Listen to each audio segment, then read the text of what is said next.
नमस्कार दोस्तों, मैं आपका स्वागत करता हूं अपने चैनल तारों की राह में। आज का यह ज्योतिषीय कार्यक्रम आपके लिए बेहद खास होने वाला है। हम वर्ष 2024 के अंतिम महीने यानी दिसंबर 2024 की विस्तृत चर्चा करेंगे। इसमें हम आपके सभी सवालों का जवाब देंगे और हर महत्वपूर्ण पहलू पर चर्चा करेंगे, चाहे वह आपका स्वास्थ्य हो, शिक्षा, प्रेम संबंध, वैवाहिक जीवन, भाग्य, करियर या व्यापार। साथ ही नवग्रहों की वर्तमान स्थिति पर भी बात करेंगे और यह जानेंगे कि वे दिसंबर 2024 में आपको क्या परिणाम देने वाले हैं। मैं इस विषय को विस्तार से और बारीकी से समझाऊंगा ताकि आपको सब कुछ स्पष्ट रूप से समझ में आ सके। यह कार्यक्रम जन्म राशि अर्थात चंद्र राशि मून साइन पर आधारित है। दोस्तों, अगर आप अपनी जन्म कुंडली का विश्लेषण करवाना चाहते हैं तो संबंधित नंबर केवल चैनल और वीडियो के डिस्क्रिप्शन में दिया गया है, जिसे मैं वीडियो के अंत में बताऊंगा। इसके साथ ही मैं आपको कुछ प्रभावी उपाय भी बताऊंगा जिन्हें आप अपना सकते हैं। अब आपका ध्यान इस चार्ट पर होना चाहिए, तभी आपको यह समझने में आसानी होगी कि दिसंबर का महीना कैसा रहेगा। अगर आपकी राशि तुला है तो ध्यान दें कि तुला राशि के स्वामी शुक्र वीनस होते हैं। अब यह देखना महत्वपूर्ण है कि आपका वीनस किस स्थिति में है।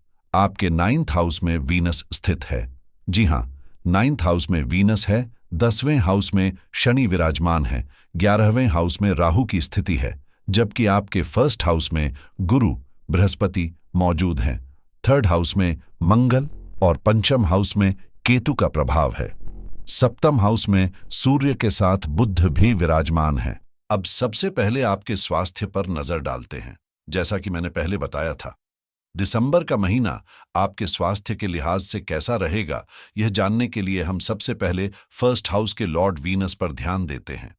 मैंने बताया कि वीनस आपके 9th हाउस में स्थित है और 28 दिसंबर को यह 10वें हाउस में प्रवेश करेगा, यानी लगभग पूरे महीने वीनस 9th हाउस में ही रहेगा। 9th हाउस भाग्य स्थान माना जाता है और इसे त्रिकोण का स्थान भी कहते हैं, जो एक शुभ स्थिति है। और मैं देख रहा हूं कि मंगल की दृष्टि वीनस शुक्र पर पड़ रही है। लेकिन चिंता की कोई बात नहीं है, क्योंकि वीनस अपने मित्र के घर में स्थित है। इसके साथ ही बुध और शनि भी केंद्र में विराजमान हैं।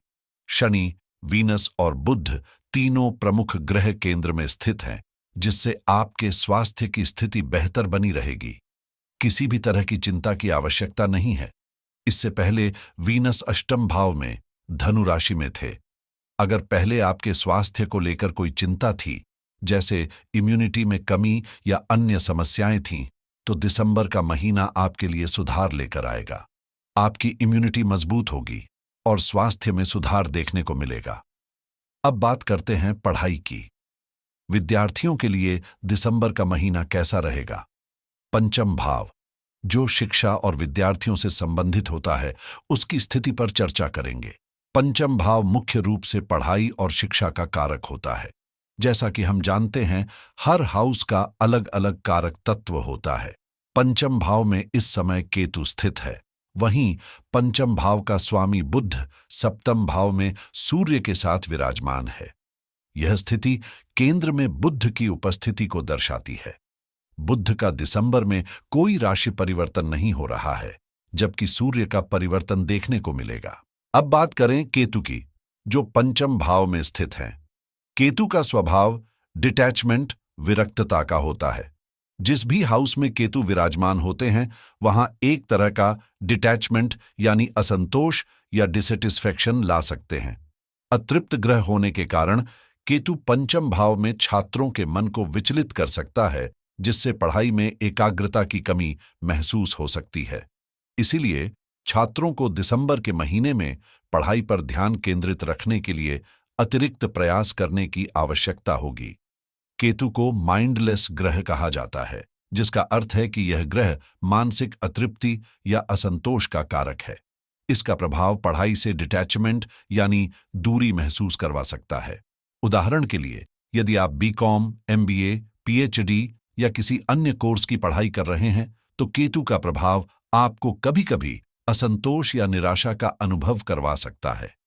आप जो भी कर रहे हैं, उससे मन हटने की संभावना होती है। यह ग्रह जीवन में एक असंतोष का भाव दिखाता है, जिससे आपको लग सकता है कि जो भी आप पढ़ाई में कर रहे हैं वह पर्याप्त नहीं है या उसमें संतुष्टि नहीं मिल रही है। हालांकि यहां पर बुध का सकारात्मक प्रभाव देखने को मिलेगा। बुध सप्तम भाव में सूर्य के साथ केंद्र में स्थित हैं, जो बुध के गुणों को मजबूत बनाता है। यदि आपका कोई परीक्षा है, एडमिशन लेना चाहते हैं या पढ़ाई से संबंधित कोई महत्वपूर्ण निर्णय लेना चाहते हैं, तो बुध का यह स्थान आपके लिए अनुकूल साबित होगा। बुध का केंद्र में होना आपके लिए सकारात्मक परिणाम देगा और आपकी निर्णय लेने की क्षमता को बढ़ाएगा, जिससे पढ़ाई के मामलों में सफलता की संभावना अधिक रहेगी। यदि आपकी परीक्षा है तो संभावना है कि आपका एग्जाम अच्छा जाएगा, लेकिन आपको अपने मन और माइंड को थोड़ा स्थिर रखना होगा ताकि आप बेहतर तरीके से तैयारी कर सकें और परिणाम प्राप्त कर सकें। अब बात करते हैं आपके लव रिलेशन की, यानी प्रेम और प्यार के मामलों की, दिसंबर के महीने में। जैसा कि हम जानते हैं, पंचम भाव लव रिलेशन का कारक है और इससे ही प्रेम संबंधों को देखा जाता है। पंचम भाव में इस समय केतु विराजमान है।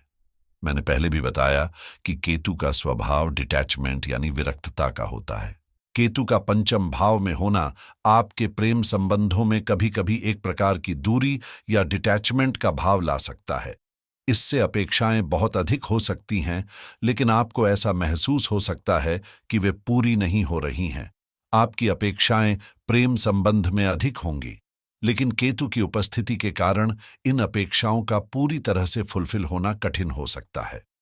इसलिए दिसंबर में अपने रिश्ते को लेकर आपको थोड़ा धैर्य रखना होगा और अपनी अपेक्षाओं को संतुलित रखने की कोशिश करनी चाहिए।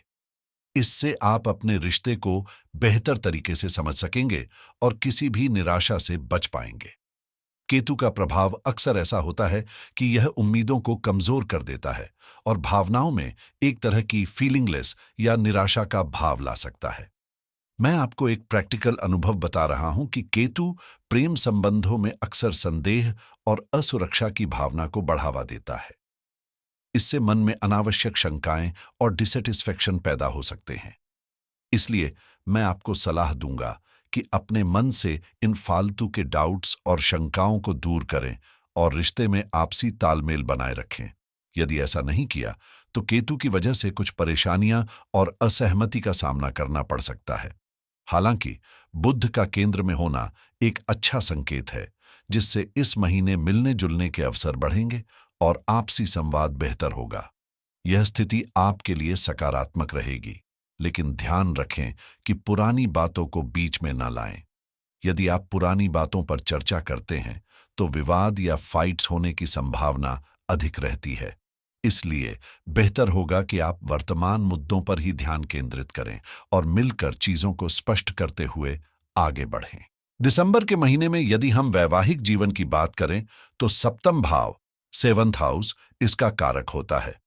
इस समय सप्तम भाव में सूर्य और बुध विराजमान हैं। इसके अलावा थर्ड हाउस में मंगल नीच का कमजोर स्थिति में है। मंगल का दिसंबर में कोई राशि परिवर्तन नहीं हो रहा है। सूर्य और बुध की उपस्थिति आपके लाइफ पार्टनर में एक डोमिनेटिंग स्वभाव ला सकती है। सूर्य का स्वभाव ऐसा होता है कि वह अपनी बात को सर्वोपरि मानता है। इसलिए आपके पार्टनर का व्यवहार कुछ ऐसा हो सकता है कि वे कहें, मेरी बात माननी ही पड़ेगी। इस वजह से उनके स्वभाव में एक प्रकार का अधिकार जताने की प्रवृत्ति देखने को मिल सकती है। साथ ही मंगल के नीच का होने से आपके अंदर भी क्रोध और आक्रामकता बढ़ सकती है। सूर्य की दृष्टि फर्स्ट हाउस और चंद्रमा पर पड़ रही है, जिससे आप दोनों के स्वभाव में एक समानता दिखाई देगी। यानी दोनों ही पक्ष में मैं हूं का अहंकार और गुस्से का भाव हो सकता है। इस तरह की स्थिति में वैवाहिक जीवन में तकरार और टकराव की संभावना बढ़ जाती है। इसलिए आपको अपने गुस्से और अहंकार पर नियंत्रण रखना होगा और बातचीत में धैर्य बनाए रखना होगा। संवाद को खुला और सकारात्मक रखने से आपसी समझ बढ़ेगी और विवादों से बचने में मदद मिलेगी। बिल्कुल जैसा कि आपने कहा, सूर्य और चंद्रमा की दृष्टि के कारण दोनों में एक समान गुस्सा और अहंकार का भाव हो सकता है। इस स्थिति में यह समझना जरूरी है कि दोनों पक्षों के अंदर गुस्से की समान प्रवृत्ति उत्पन्न हो रही है। खासकर जब 7th हाउस का लॉर्ड मंगल 3rd हाउस में नीच का होकर बैठा है, तो यह अचानक गुस्से की स्थितियों को जन्म दे सकता है। मंगल का यह नीच स्थिति में होना आपके जीवन साथी में अचानक और तीव्र गुस्से का कारण बन सकता है, और यह विशेषकर मिड दिसंबर से पहले ज्यादा देखने को मिल सकता है। ऐसे में किसी भी प्रकार की तकरार या झगड़ा होने की संभावना बढ़ जाती है, क्योंकि मंगल के प्रभाव से जीवन साथी की प्रतिक्रियाएं तीव्र हो सकती हैं और वे छोटी बातों पर भी अधिक आक्रामक हो सकते हैं। इसलिए इस महीने के दौरान आपको अपने गुस्से पर काबू रखना होगा और अपने जीवन साथी के साथ संवाद में संतुलन बनाए रखने की कोशिश करनी चाहिए। तर्क और समझ के साथ दोनों को अपनी भावनाओं को नियंत्रित करते हुए रिश्ते को बेहतर बनाने की आवश्यकता होगी, ताकि किसी भी प्रकार के विवाद से बचा जा सके। बिल्कुल, जैसे आपने बताया कि जब तक सूर्य 7th हाउस में रहेगा, यह डोमिनेटिंग और अडिग स्वभाव को बढ़ावा देता है। इस कारण जीवन साथी का व्यवहार कुछ हद तक अधिकारपूर्ण और गुस्सैल हो सकता है। इसलिए आपको और आपके जीवन साथी दोनों को अपने गुस्से पर नियंत्रण रखना होगा। यदि दोनों अपने गुस्से को शांत रखते हैं और धैर्यपूर्वक संवाद करते हैं, तो रिश्ते में तकरार कम हो सकती है। लेकिन यदि गुस्से को नियंत्रित नहीं किया गया, तो यह समस्या उत्पन्न कर सकता है। अब बात करते हैं सबसे महत्वपूर्ण विषयों की, भाग्य, करियर और बिजनेस की। जैसा कि हम जानते हैं, भाग्य का स्थान 9th हाउस होता है और करियर का स्थान 10th हाउस है।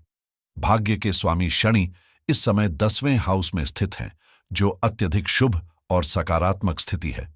शनि का 10वें हाउस में होना राजयोग का निर्माण करता है, जो आपके करियर और पेशेवर जीवन के लिए शानदार संकेत है। शनि के इस स्थान पर होने से आपकी मेहनत और प्रयासों का फल आपको मिलेगा। शनि के प्रभाव से आपको कड़ी मेहनत और संघर्ष के बावजूद अच्छे परिणाम प्राप्त होंगे। यह स्थिति आपको स्थिरता, सफलता और सम्मान दिला सकती है, खासकर यदि आप किसी व्यवसाय में हैं। शनि का यह शुभ प्रभाव आपके करियर को गति देगा और आपके व्यापार में भी प्रगति देखने को मिलेगी।